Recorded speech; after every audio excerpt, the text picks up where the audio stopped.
Hello, Taurus. My name is Agatha, and this is the astrological reading for October 2016.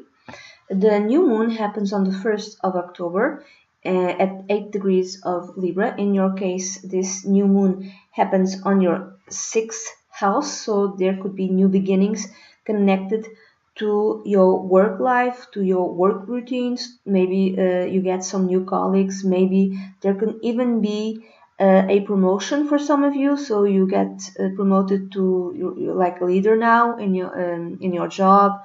You're a new boss, something like that.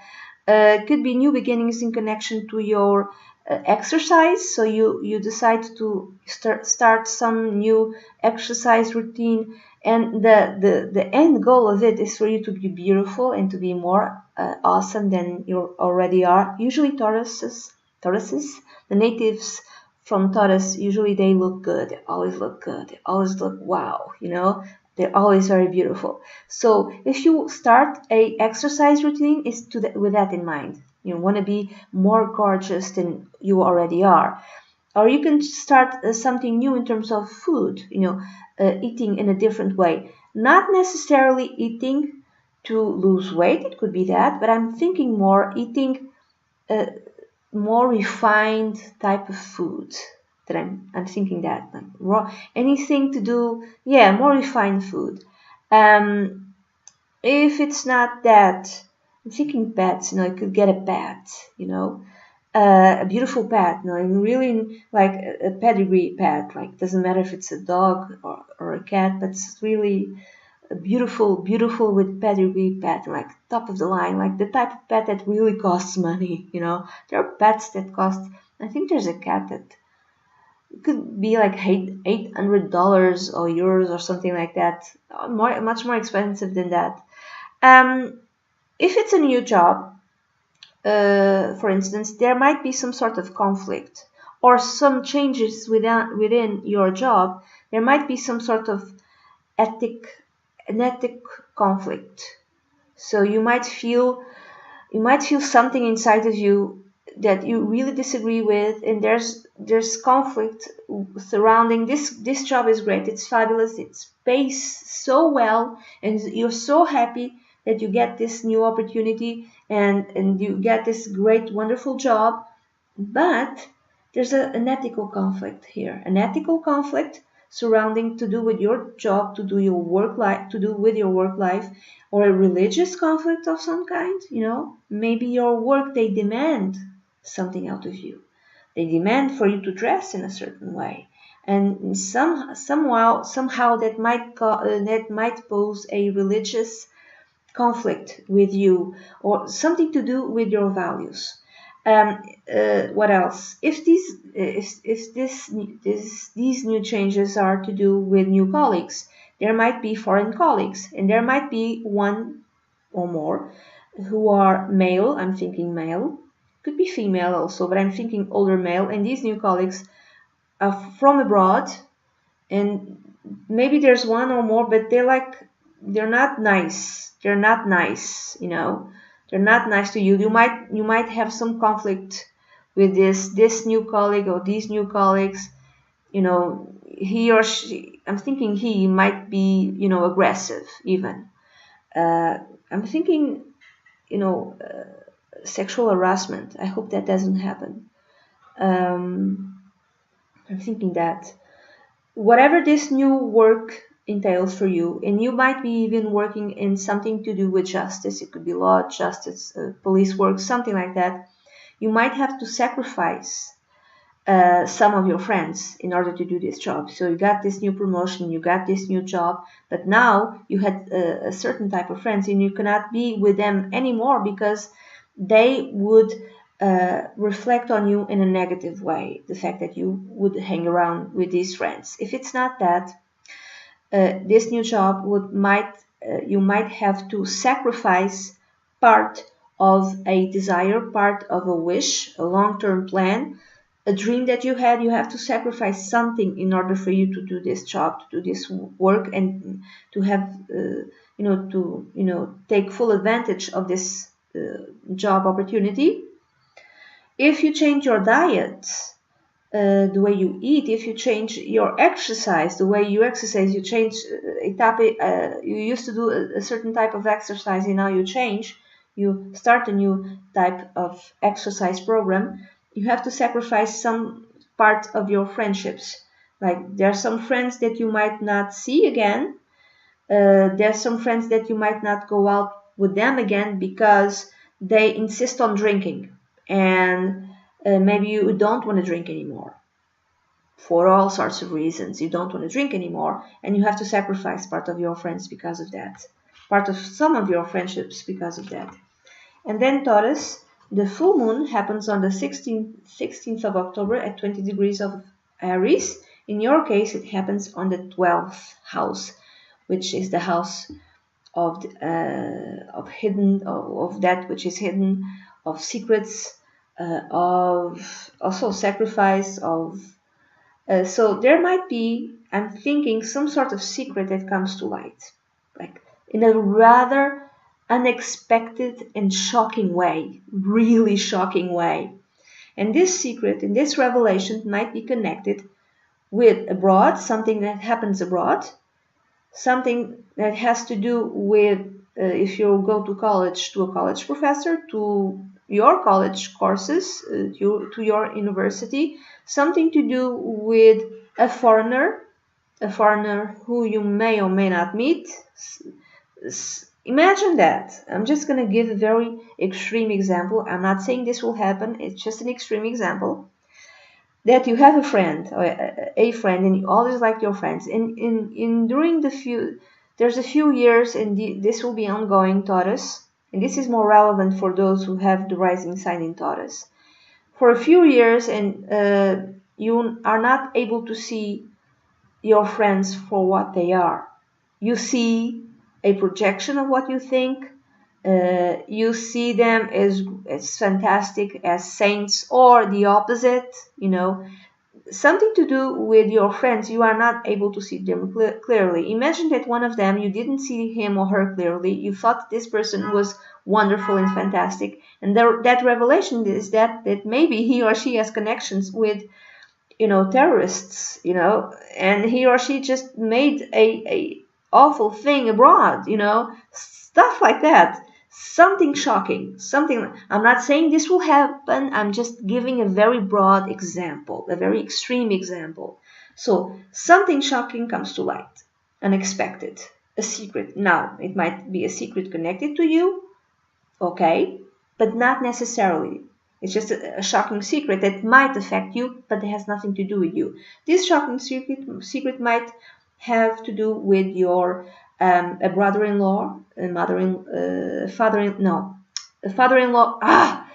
with your in-laws, with sister-in-law and brother-in-law. I'm thinking more brother-in-law or sister-in-law. I'm thinking more brother-in-law. That's what I'm thinking.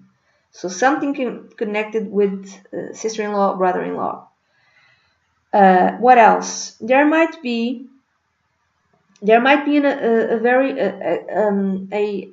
this secret that comes to light regarding sister-in-law, brother-in-law might entail for you to reconnect to your spouse or to your long-term partner in a different type of way, and it might also entail there's some sort of sacrifice connected to the way you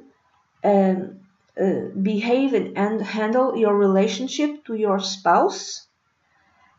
Something to do with that because of this secret, because of this big revelation that comes to light.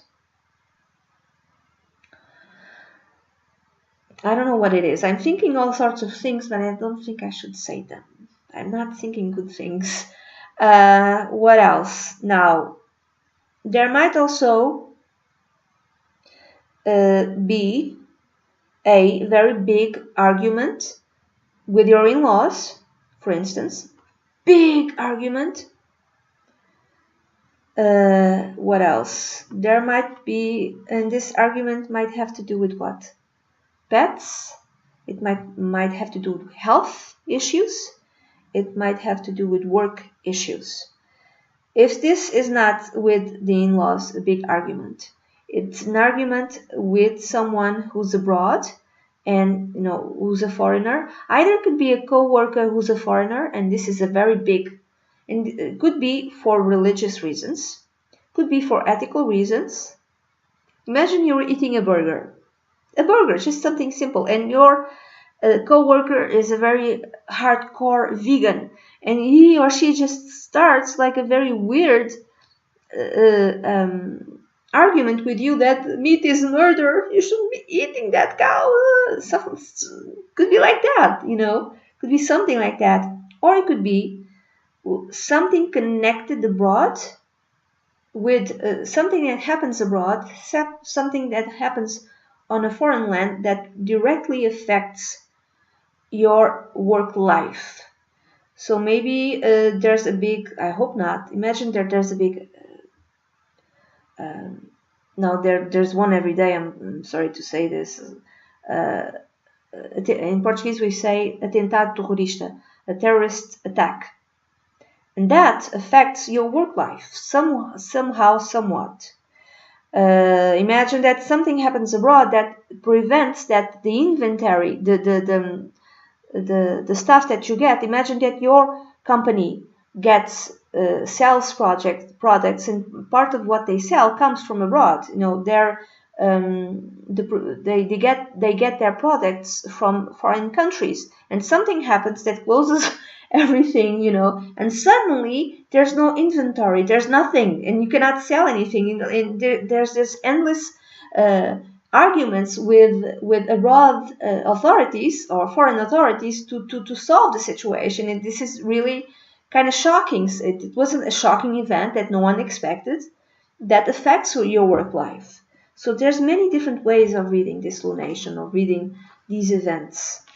And then finally, in the 30th of October, there's another new moon at 7 degrees and 44 minutes of Scorpio. And where does it happen in your case, Taurus? In your case, it happens on the 7th house. So there might be new beginnings. To some of you, there might be a new relationship. Maybe you're dating someone, and maybe now you've decided to go steady. No, to really have a true relationship with this person. It could be that. So for others, so finally decide, let's move in together. Let's set up a date to marry. Some of you might really decide to marry. It could be that. So like a very strong bond. This is whatever relationship it started around the 30th of October. To me, it's a relationship that it will last. It's a very serious relationship. It's like the last one you'll ever have. That this is the one for life. That's how you see it, and that's how you feel it. There could be also a very deep conversation with your partner, with your spouse, about what you want for the future, about what are your plans and your goals. Again, deep and serious and calm conversation about it. There might be a new beginning for your spouse, for your partner, your long-term partner. And this new beginning, which would entail a big transformation in his life or her life, might mean that you might have to sacrifice something in order to allow your spouse to move on, or your partner to move on to the next change of his life or her life, and you gladly would do this sacrifice in her favor or her favor. If it's not that it's your partner who makes a sacrifice of what he or she wants, of a dream that he or she has, a long-term ambition, a long-term project, so that you can move on to the new part of your life, because maybe there's like a big contract, a big offer given to you, and your partner needs to sacrifice something in order for you to accept this offer. It could be that also. It could be a new contract. You sign a new contract with a foreign company, I would say, a foreign company, or something to do with abroad. And this, let's say that you're a freelancer, whatever, and then you don't need to move. You stay in your country, you stay where you work. And this new freelance deal might be an ongoing deal. It might be connected with a religious institution or a charitable institutions in some way. If this new beginning has nothing to do with everything that I just said, it might be a new beginning connected with your second child. That daughter or son, doesn't matter. So maybe he or she finishes up college or goes to college. Maybe he or she just finds a new job, has a new job, like a dream job for him or her. Whatever it is, it seems to be something connected with a long-term dream, with a long-term plan. He or she is fulfilling a dream that he or she had for a very long time. This could be even like your second child is starting, I'm sorry to say this, a new sexual relationship. Could be for the first time, or could be something which is really important to him or her. This could even be he or she becomes a father or a mother. So it's a big transformation in his life or her life, in something extremely important. And that's it, Taurus. This is the reading that I have for you for October 2016. This is a very general reading. If you like a private consultation, please send an email to duniazad@gmail.com. I'd be delighted to work with you. Bye bye.